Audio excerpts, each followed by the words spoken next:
Mga stock analyst, tiwalang kayang tugunan ng Philippine Stock Exchange ang pinangangambahang exodus ng ilang malalaking foreign investors.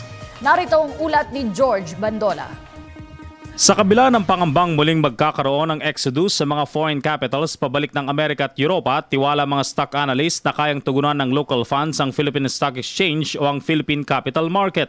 Sabi ni Francisco Liboro, Pangulo ng Commercial Capital Incorporated Securities Broker, tanging mga short-term funds lang naman ang nawawala sa bansa at inililipat lamang ng mga fund managers kung saan mas maganda ang return of investments. At para mapanatili pa daw na matatag ang capital market natin, kailangan gabayan din ito ng pamahalaan.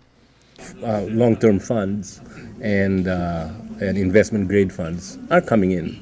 What's leaving are the short-term hedge funds that are now moving from one market to the other, looking for the best ROI that they can get. All depends on how the economy fares out in the first half of the year. It all depends on how corporate earnings are reported.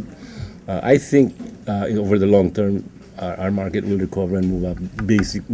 Simply because our macro numbers are just too good to ignore, and that will redound to better corporate earnings. Of course, we have the reconstruction efforts that hopefully will start moving the economy even further. Bagamat hindi maganda para sa capital market ng bansa ang exodus ng mga short-term investments, tiwala mga stockbrokers na mapapanatili ng mga ito sa plus 6,000 index points ang merkado. Natuon sa Amerika at Europe ang atensyon ng mga capital investors dahil sa tiwala kay Jane Yellen, ang kauna-unahang babaeng itinalaga bilang Fed Chief, kapalit ng nagbitiw na si Ben Bernanke.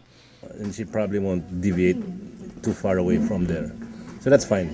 But even then, having said that, since the economy is doing okay, the U.S. economy is doing okay, and Bernanke did say that, based on the unemployment numbers and on the economic growth, if these two things come together, then they will start to taper. So, but the expectations of tapering is still there. At dahil nangunguna pa rin ang capital market ng Pilipinas sa buong Asia, karapatan din ng Pilipinas na magtaas ng presyo ng 16 na beses kumpara sa ibang regional economies. Pero hindi daw dapat magtagal ang pananatiling mataas dahil nakakasama rin ito.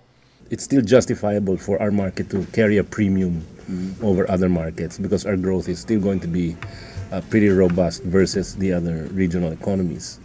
Para sa Telebisyon ng Bayan, George Bandola.